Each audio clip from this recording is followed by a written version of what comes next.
The New York Jets are about to shock everyone on offense. After a very upsetting performance by the team against the San Francisco 49ers in the season opener, the New York Jets offense has shown that they're not as bad as a lot of people seem to believe, and Matt and I are here to break that down. So what's up, guys? Welcome back to Jets Digest. It's Chris and Matt. We're back to talk about this New York Jets offense. It is not as bad. People believe this Jets offense, they think they don't have it, Matt. And honestly, you brought the video to my attention. I know you want to say something about it, so I'm going to toss it right to you. Yeah, so I think there's a really important stat that we need to bring up from last night. And that important stat that I'm going to start with is the fact that the Jets converted 60% of their third downs last night, which was the second highest across the entire NFL.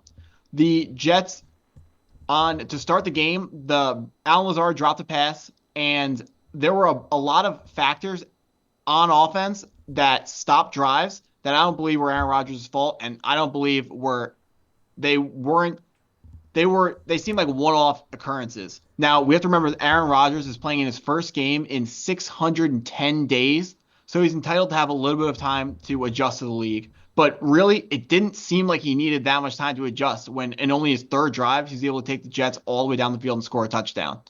Now, we got to remember, with the season just starting, the Jets offense needs some time to ramp up because Mike Williams, the big free agent signing coming over from the LA Chargers, he tore his ACL last year, and he only was on the field for 18% of snaps in that game. He only played 9 snaps. We were expecting him over the summer. We were expecting him to miss maybe 2 or 3 games to start the year. It was a surprise when he was activated for week 1. So people were a little bit too high. People were expecting too much out of him.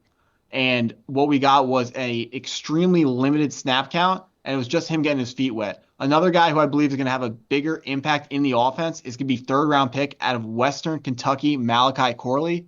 This is a guy who only played in 1 snap, 2% of the snaps from Monday night's game. And he is someone who Nat Hackett, the offensive coordinator, is going to have plenty of plays drawn up for him. He's going to be like our version of Rashee Rice, and he's going to be able to do great things for this offense, but he has to develop. He has to be able to learn how to run routes, which is something that Western Kentucky did not ask him to do, and it's going to improve the offense when he starts to do that. But talking about what the offensive plan is right now, it's very obvious that this team is a run-first football team. They might even be a run-second football team as well, but Monday night, they didn't have it. Their offensive line could not get enough push to get the defensive lineman for the San Francisco 49ers off them. Breece Hall didn't have room to run, and it really hurt the offense. Now, the Jets, over the offseason, revamped their offensive line. They went out and signed Tyron Smith in free agency, drafted Olu Fashanu in the draft, who, of course, didn't play in this game, but he is there for insurance. They got Morgan Moses on the right side in a trade with the Baltimore Ravens, and then they got Simpson also from the Ravens, but he was a free agent. So they brought in all those new guys. They didn't gel as well as they should have in the run game, but we have expectations that that's going to improve, and Breece Hall is going to move forwards. And now talking about Breece Hall, he is looking like he's going to do something for the Jets that a lot of teams have moved away from in the modern NFL, which is being a bell cow running back. Breece Hall touched the ball 21 times in the short sample. So the 49ers had the ball for a majority of the game and just controlled the entire clock. But Breece Hall still got 21 touches, which is really, really high. And you can expect this high usage to continue throughout the other games that the Jets have. Now, going away from the run game, going to the Jets passing attack, Aaron Rodgers was only sacked 1 time and lost 5 yards. Now, this is a huge improvement on last year. The Jets averaged giving up 3.5 sacks per game. That is crazy high. That is just unsustainable. You can't run an efficient passing offense with that.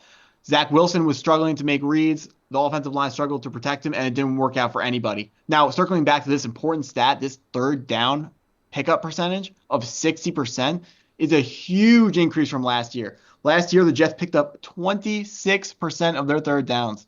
That was the worst percentage in the league since 2015 by the St. Louis Rams, not even the Los Angeles Rams, the St. Louis Rams. Now, Chris, I see you're making these faces. It hurts. It's a really bad thing. But the Rams that year, what did they do? They earned the first pick in the draft. That's how bad teams that pick up third downs at this poor of a rate, that's the type of wins that those teams produce. So the fact that the Jets won 7 games and earned the 10th pick in the draft was pretty impressive. But the fact that Aaron Rodgers can lead this team to pick up the second highest percentage of third downs in the entire league, I think the 12 points that Rodgers scored, or the points that Rodgers scored, whether it was 12 or 13, I don't remember off the top of my head. I think it is very easy to project that it will be going much higher than that in the future games, starting with this next game against the Tennessee Titans. Yeah, I mean, definitely looking at the Jets, I was not as demoralized as most people were by the offense. You're going against the San Francisco 49ers. They're arguably the best defense in the league. Between whether it's Nick Bosa or Warner, whoever on that team, there's so many talented players. It's one of those teams where you're going to struggle against regardless. I wasn't, honestly, I hate to say it, I wasn't expecting the Jets to win this game at all. I actually very much thought they were going to lose, just as someone who's been a Jets fan long enough to know, like, okay, I get they're a great team this year. They're a playoff caliber team. They should make the playoffs. None of that changes despite this loss. But I did expect them to lose this game. Sure, they didn't look great. I've seen them look a million times better once or twice on offense, I guess.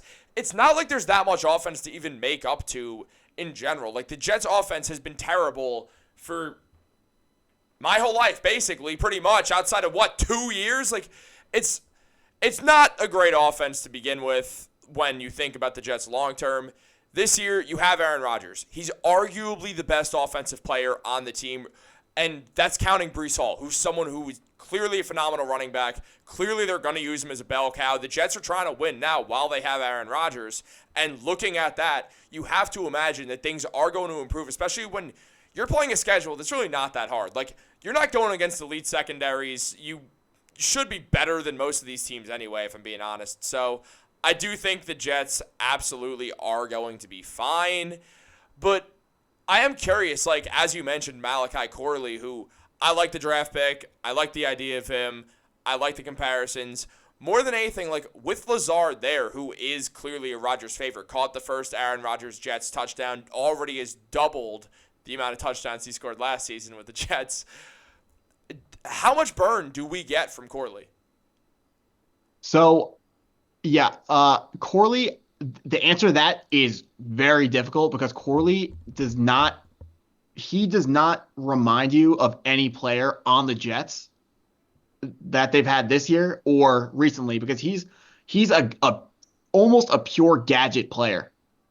Because what they're gonna do with him is they're gonna move him all around the formations. They're gonna play him outside. They're gonna play him inside. But what he's gonna do is he's going to exclusively be running routes close to the line of scrimmage and catching a lot of screen passes. If you watch the first game between the Chiefs and the Ravens, Zay Flowers and Rashee Rice caught a lot of those screen passes. They're those halfway screens where the wide receiver comes back to the quarterback, and then 2 linemen on that side of the line of scrimmage will run out and block for him, and then he's going to run behind those linemen. Rashee Rice did that a ton, and Zay Flowers did it to they were significantly less efficient, the Ravens were, but it's the same idea. That's what the Jets' vision for Malachi Corley is. And what's exciting about Malachi is when he gets the ball in his hands, he turns into a running back. The dude is they call him the yak god at Western Kentucky, and he is very, very, very difficult to bring down. And that is also part of the reason why he is right now the Jets' third-string kick punt returner. And I think he gives the Jets a lot of flexibility should Gibson or their other punt returner miss any time. Yeah, I mean, love what I'm hearing out of that. We have talked about Malachi Corley in the past, so I did want to bring it up on Jets Digest, obviously. I do think that they're going to be fine on offense.